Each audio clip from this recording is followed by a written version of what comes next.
Hi, I'm Bianca, and this is Flora and Fate, where I take you along to discover cozy, charming towns, scenic escapes, and quiet moments in New England and beyond.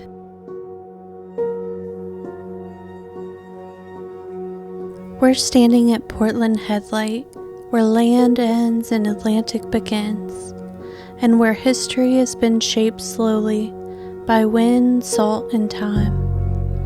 The lighthouse rises from the rocky edge of Cape Elizabeth, steady and familiar as it has for more than 2 centuries.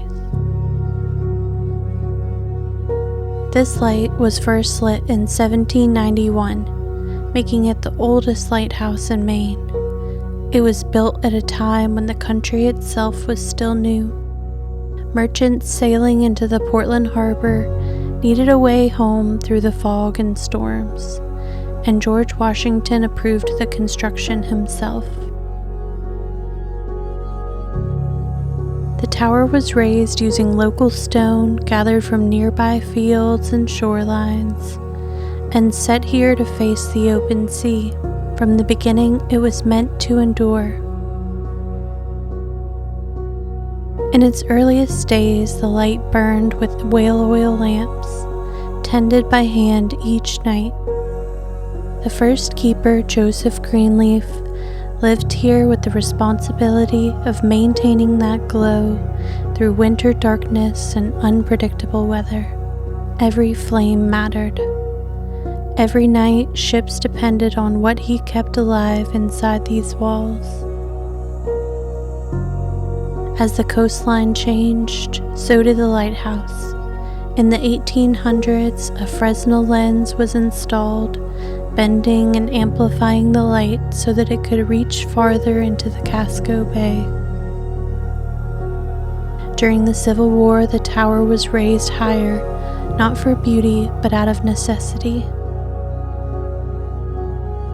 The rocks below the lighthouse are sharp and unforgiving, shaped by centuries of waves. On Christmas Eve in 1886, a British ship called the Annie C. Maguire ran aground just beneath this lighthouse. Despite clear visibility, the vessel was caught by the ledges. The keeper at the time, Joshua Strout, helped rescue every person aboard, guiding them across the rocks to safety. Today, the ship's name is still spelled out on the white stones along the cliff, a quiet marker of a night when the light above watched over more than passing ships.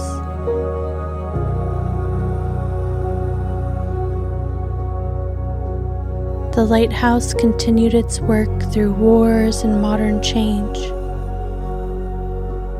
During both World Wars, this headland became part of Fort Williams, a coastal defense site watching for threats beyond the horizon. Families still lived here then, raising children beside the tower, their lives shaped by foghorns, tides, and the long nights of watchkeeping. Now the light remains active, maintained by the Coast Guard, while the land around has softened into a public park. Paths wind through old military grounds.